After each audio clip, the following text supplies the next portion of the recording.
Oi, Stanley. Infelizmente, nós tivemos mais um feriado violento nas estradas, com pelo menos 15 mortes até ontem à noite, dados ainda não oficiais. Coisa é brava nas estradas, né, Stanley? Laura, a gente está vendo que toda vez é a mesma coisa. A gente vem para cá, pede pessoal para poder não acelerar, não correr, mas não, parece que não tem jeito, né, Laura? É muita imprudência. O acidente mais impressionante foi na BR-050 entre Araguari e Uberlândia, no Triângulo. Nesse domingo, vocês vão ver agora que matou uma mulher que estava num carro atingido por um caminhão que passou batido em um posto de pedágio e atravessou o canteiro central numa curva. O acidente foi no quilômetro 54 da BR-050 entre Uberlândia e Araguari. De acordo com a Polícia Rodoviária Federal, o caminhão teria passado a mais de 120 km por hora no pedágio. Logo à frente, num trecho de descida e com curva acentuada, o motorista perdeu o controle do veículo. Bateu na mureta de proteção, atravessou a pista e se chocou com um carro e uma carreta que vinham no sentido contrário. Um dos ocupantes do carro morreu no local. Os condutores dos 3 veículos foram levados para o pronto-socorro da UVA em estado grave. A perícia vai apurar o motivo do caminhão ter passado com uma velocidade tão alta na praça de pedágio. Essa curva aqui já temos um histórico de acidentes envolvendo veículos nessa curva aqui. É uma ladeira, uma curva acentuada. Provavelmente a perícia vai constatar, mas segundo informações, o veículo passou a aproximadamente 120 km por hora no pedágio. Então a perícia vai averiguar aí o que realmente aconteceu, se perdeu o freio, o que foi que realmente aconteceu com esse caminhão. Vamos aguardar os dados oficiais desse feriado, né? E muita gente chegou de volta dessa folga à capital nessa manhã. O movimento foi grande na rodoviária e nas estradas. O motorista que deixa para pegar a estrada na última hora, na volta de um feriado, até alimenta aquele fio de esperança que desta vez pode ser diferente, quem sabe. Mas no fundo tem consciência de que o trânsito fica lotado. E na tal da 381, então, isso é certo, assim como 1 mais 1 são 2. A BR estava bem cheia, só que fluindo sem transtornos graves na manhã desta segunda-feira. Mas é só olhar um pouco para trás que a gente vai ver que o feriado da Semana Santa foi trágico para algumas famílias. Segundo a Polícia Rodoviária Federal, somente na saída na quinta-feira, 6 pessoas morreram nas estradas que cortam o estado. O trecho da BR-381 entre Belo Horizonte e Vitória foi o que registrou o maior número de ocorrências. Por falar em números, olha esta cena aí na rodoviária da capital. Conseguiu contar? Nem eu. Estava lotada. Os passageiros fizeram a festa no feriado. Agora é a vez dos taxistas. A fila estava dando voltas no terminal. E eles vão levar gente que vai pedir para acelerar rumo ao trabalho. Agora o trabalho. Atrasado também, né? Tem que ir em casa. Vou pegar, assim que chegar em casa. Na correria? Correria. Tinha também o passageiro do tipo pura tranquilidade. Eu sou aposentado, eu estou despreocupado. Então o senhor é o mais tranquilo aqui da... Tranquilo, qualquer hora é hora. Fato é que, com pressa ou não, muita gente, depois de encarar horas de viagem, queria só um destino. Vai direto para a cama ou para o trabalho? Para a cama. Mas acabou a folga. Veja agora como será a semana com a política nacional pegando fogo. Nesta segunda, a Ordem Nacional dos Advogados deve entrar com um novo pedido de impeachment contra a presidente Dilma Rousseff. E o governo tem apenas um dia para tentar uma articulação que permita sobreviver ao que vem por aí. O PMDB dá a palavra final nesta terça sobre se fica ou não na base governista. Em disputa, 119 votos. Mas não é só o PMDB. O Partido Progressista decide em executiva na quarta-feira se também deixa a base governista. Também na quarta-feira, o plenário do Supremo Tribunal Federal vai decidir se o ex-presidente Lula poderá assumir o cargo de ministro-chefe da Casa Civil e assim ter foro privilegiado nas investigações da Operação Lava Jato. Bandidos explodiram o cofre de um posto de combustíveis no bairro Glória, em Belo Horizonte, nessa madrugada. A explosão foi tão forte que a porta do cofre foi arrancada e lançada longe. O forro do teto também foi danificado, além de vários equipamentos e da central do computador. Era madrugada quando os criminosos chegaram. O vigia contou à polícia que estava dentro daquele carro quando foi abordado e rendido pelos criminosos. Ele teve uma arma apontada para a cabeça por cerca de 5 minutos, tempo que levou para que o cofre fosse explodido. Falou que chegou 2 pessoas e renderam ele, colocou ele de joelho ali atrás. Aí ele falou que não viu mais nada, né? O local foi isolado para perícia. Segundo o dono do posto, o compartimento do cofre onde fica o dinheiro não chegou a ser aberto. Os criminosos fugiram num carro que não teve a placa anotada. Noticiário internacional, domingo de Páscoa foi marcado por mais um atentado terrorista, desta vez no Paquistão.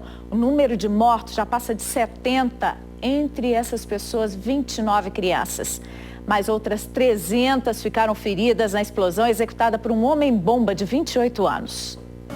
A explosão aconteceu em um estacionamento perto de um parque infantil na cidade de Lahore. A maioria das vítimas era crianças e mulheres cristãs. As famílias tinham ido ao local para celebrar o domingo de Páscoa. O grupo terrorista Talibã assumiu a autoria do ataque. Já o grupo Estado Islâmico é o autor do atentado da semana passada em Bruxelas, que já atingiu 35 mortos. Mais 3 suspeitos foram detidos nesse fim de semana, entre eles um homem preso na Itália. Djimal Ouali, de 40 anos e origem argelina, é acusado de fabricar e distribuir documentos falsos para que os militantes do Estado Islâmico pudessem entrar e sair da Europa. O suspeito foi preso em frente a uma igreja na cidade de Salerno, no sul do país. Em um vídeo divulgado na internet, um integrante belga do Estado Islâmico culpou o Ocidente pelas mortes em Bruxelas e ameaçou novos ataques. Neste domingo, houve tumulto durante um protesto de radicais de extrema-direita contra o terrorismo no centro da capital belga. O grupo condena a entrada de imigrantes na Europa. A polícia teve que usar canhões d'água para dispersar a multidão. Segundo o governo, os manifestantes ignoraram o pedido das autoridades para que fossem adiados todos os protestos pelo país depois dos atentados da semana passada. Até agora, a Bélgica já identificou 28 das 31 vítimas dos atentados em Bruxelas. 15 pessoas morreram nas 2 explosões no aeroporto. 6 são de nacionalidade belga e 9 estrangeiros dos Estados Unidos, Holanda, Suécia, Alemanha, França e China. Já no ataque da estação de metrô, foram 13 mortos, 10 belgas e 13 estrangeiros da Itália, Suécia e Reino Unido. A atualização, que foi divulgada ontem pelo Centro de Crise do país, não contabilizou os terroristas suicidas. Os atentados na Europa ganham destaque mundial no noticiário, mas não chegam nem perto da carnificina da violência no Brasil, onde 160 pessoas são assassinadas por dia. O nosso colega Sérgio Utz, que está em Bruxelas, mostra que outros países pobres sofrem tanto ou mais com suas guerras internas, mas ganham menor atenção do resto do mundo. Enquanto Bruxelas lamenta os seus mortos e feridos e os europeus recebem homenagens de boa parte do planeta, outras cidades, também vítimas de terroristas, sofrem com a violência e com o silêncio do restante do planeta. Só esse ano houve mais de 200 ataques. A maioria aconteceu fora da Europa, ficou longe das manchetes dos jornais e do alcance da comoção internacional. Pelo menos 12 deles, houve mais de 50 mortos causados por um único ataque. 4 no Iraque, 4 na Síria, 1 na Líbia, 1 na Somália e 2 na Nigéria. O mais violento deles foi em Mossul, no Iraque, no dia 8 de fevereiro. Pelo menos 300 pessoas morreram, policiais e civis. O Estado Islâmico e o Boko Haram, que tentam o controle de parte da Nigéria, são os grupos mais violentos. Na Nigéria, 2 mulheres-bomba atacaram um campo de refugiados. A maioria das 58 vítimas eram outras mulheres e crianças. O Instituto para a Economia e a Paz, um dos mais respeitados do mundo, registrou um aumento de 80% nos ataques terroristas, que no ano passado aconteceram em 93 países. Entre eles, a Colômbia. É de lá que vem Mônica. Há 5 milhões de desplazados, de campesinos. Há 5 milhões de desalojados pela guerra na Colômbia. Há mortos todos os dias. O mundo não conhece a nossa tragédia, me diz a assistente social. No Brasil, embora o terrorismo não seja um problema, a violência faz mais vítimas do que a maioria dos atentados pelo mundo. 160 brasileiros são assassinados todos os dias, número que não causa tanta mobilização como a dos belgas. Rica e romantizada, a Europa também é vítima das atrocidades terroristas, mas em seu favor tem a atenção e a preocupação que faltam para outras partes do planeta.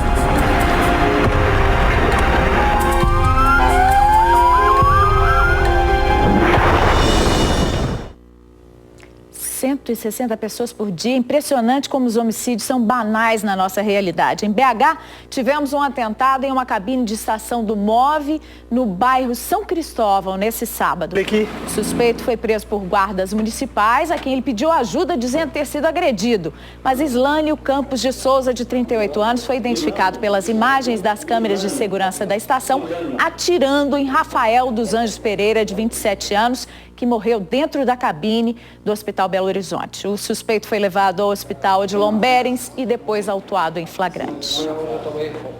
Outra guerra que estamos perdendo. Uma adolescente morreu de dengue em um bairro de Contagem, onde moradores reclamam a ação da prefeitura.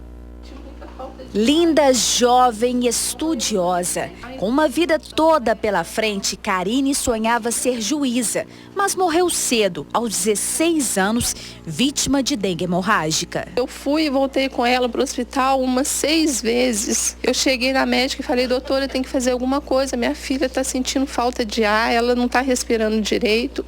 Ela virou para mim e falou, calma, mãe, é assim mesmo, tá tudo tranquilo. A família da estudante mora em frente a esta mata que pertence a um condomínio residencial. O problema maior está do lado de fora da cerca. Lixo acumulado, capim alto e esgoto a céu aberto. O local é propício para a proliferação do mosquito da dengue. Cansados de chamar a prefeitura de Contagem para fazer a limpeza, no fim de semana eles deram uma geral por conta própria, mas ainda falta muito.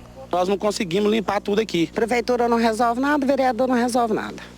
E a gente está tentando, o que a gente pode fazer, a gente faz. Os moradores fizeram as contas. Em apenas 2 quarteirões aqui da Avenida Santa Rita, mais de 20 pessoas já tiveram dengue só neste mês. Andressa, prima da Karine, está com a doença. Com muito medo, né? Porque qualquer momento pode acontecer de novo com outra pessoa, comigo mesmo, que também estou com a doença. A Secretaria Municipal de Saúde de Contagem investiga se 14 mortes tiveram a dengue como causa.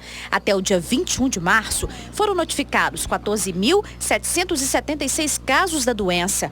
Uma pessoa morreu vítima da febre chikungunya. 22 casos suspeitos de Zika foram notificados. O vírus já foi confirmado em 2 gestantes. No bairro Santa Luzia, os moradores estão sem sossego, com medo de que as doenças transmitidas pelo Aedes aegypti façam mais vítimas fatais. Não passa mais, as pessoas da zoonose passavam aqui de 15 em 15 dias, eles não estão passando mais.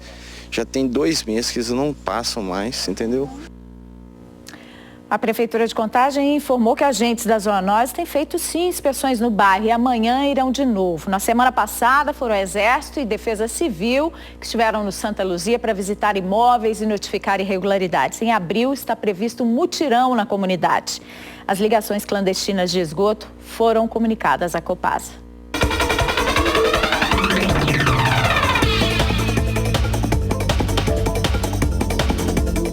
No Triângulo, no Centro-Oeste, Sul, Campo das Vertentes e Zona da Mata podem ocorrer pancadas de chuva, trovoadas e rajadas de vento. Nas outras regiões, inclusive na Grande BH, o sol predomina entre poucas nuvens, mas há chance de ocorrer chuvas rápidas no fim da tarde. A temperatura em Belo Horizonte chega aos 29 graus. Em Diamantina, aos 26. Máxima de 31 graus em Frutal. 35 em Itacarambi.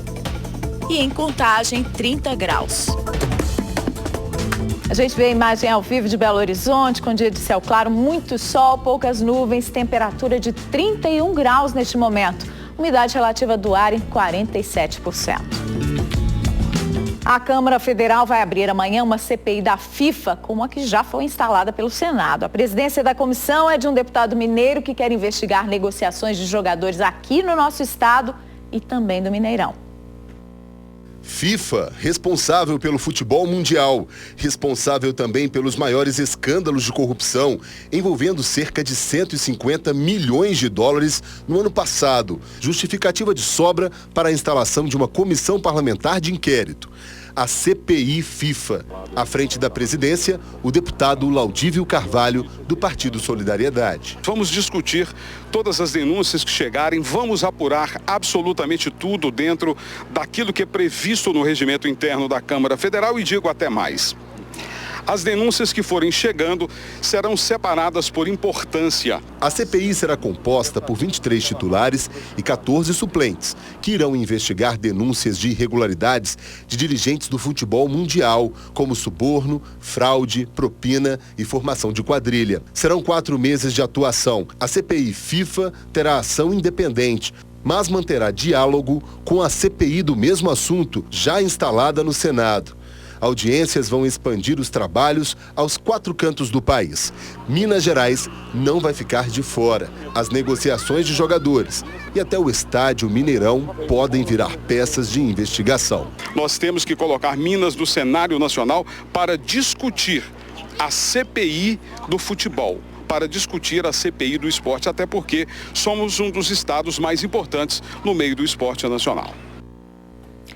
Mais de 100 pessoas, entre elas artistas, arquitetos e estudantes, deram um abraço simbólico na Igrejinha da Pampulha nessa manhã.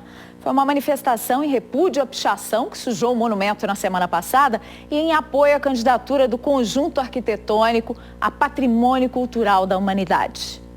Laura, boa tarde para você, boa tarde a todos. A Igrejinha da Pampulha foi abraçada por crianças e por pessoas que, como todos nós, ficaram indignadas com o vandalismo no patrimônio histórico e cultural. A Igrejinha da Pampulha foi alvo de pichações na madrugada do último dia 21 de março. Um homem de 25 anos foi preso. Ele será indiciado por dano ao patrimônio público. A pena é de 6 meses a 1 ano. A previsão é de que a limpeza e a restauração da igrejinha sejam concluídas nesta sexta-feira. Samara Costa para o Jornal da Alterosa, primeira edição.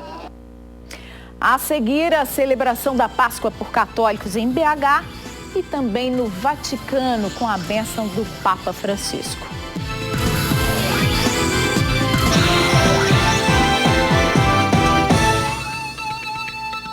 O Papa Francisco mandou uma mensagem de amor e tolerância nesse domingo de Páscoa.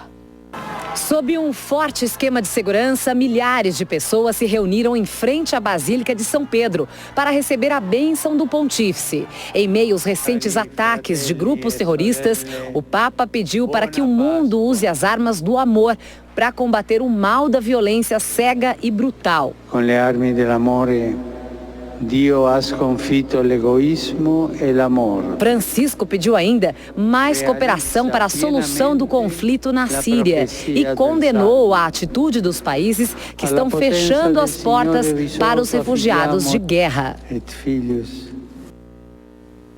Em Belo Horizonte, fiéis celebraram a ressurreição de Jesus na missa de Páscoa nesse domingo no Santuário de São Judas Tadeu.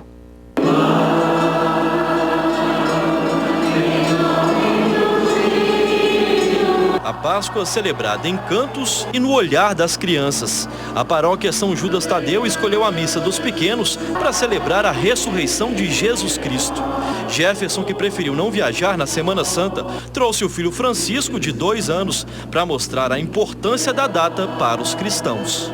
Desde pequeno a gente quer passar para ele essa mensagem para que a coisa possa acontecer nesse mundo que está precisando de tanto pessoas com bom coração, né? A igreja ficou lotada, apesar do recado especial para a criançada, fiéis de todas as idades participaram da celebração.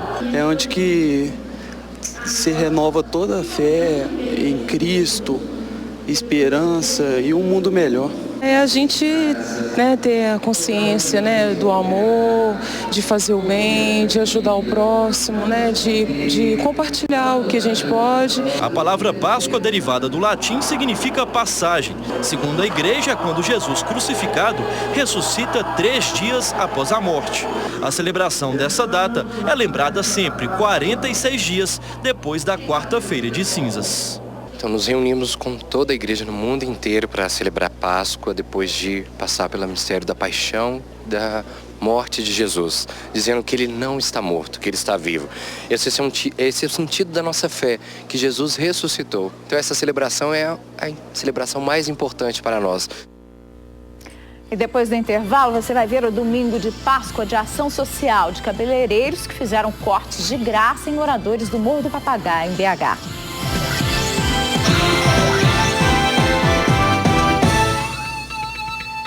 A barragem de Santa Lúcia, em BH, virou um grande salão de cabeleireiros ao ar livre nesse domingo de Páscoa. 20 profissionais das tesouras fizeram uma ação social e cortaram de graça os cabelos de quem apareceu por lá. Se a Páscoa é tempo de renovar, essa turma aí passou o dia da forma certa, renovando o visual. Juan, de 11 anos, não perdeu a oportunidade. Que corte você pediu para fazer? Social. Tá bom demais, tá ótimo. Quem decidiu ousar um pouco mais também estava satisfeito. Pedi para fazer um tipo de desenho que ele que sabe, né? Vai ficar muito bonito, sim. Os meninos é favorável, parabéns para os meninos, os meninos cortam bem. Graças a Deus. Vai sair na Páscoa aqui com a cabeça feita? É, com certeza. Foram cerca de 100 cortes de cabelo, tudo de graça. Durante a ação social, os organizadores do evento, em parceria com o Centro Universitário da capital, também distribuíram ovos de chocolate para a garotada. O evento aconteceu na barragem Santa Lúcia, bem ao lado do Morro do Papagaio, mesmo local onde mora a maioria dos barbeiros e cabeleireiros que participaram do mutirão. A gente decidiu de estar levando esse trabalho para fora daqui. A gente teve um trabalho em Mariana também e resolvemos pegar a rapaziada daqui, que já tem um salão de ação profissional, para estar fazendo essa ação social aqui na nossa comunidade. É poder levar um pouco do nosso trabalho para as pessoas que de repente não têm as condições de estar pagando um corte de cabelo. Se Deus nos deu a habilidade de cortar um cabelo bem feito, então justamente é isso. Dar uma boa ação, cortando o cabelo da comunidade de graça, apoiando os trabalhos de todo mundo. Tem que ajudar quem precisa, né? Fazer o bem sem olhar quem. É isso aí, legal. Tem outras notícias nos nossos telejornais da noite em todo o estado. Uma boa tarde para você e até amanhã.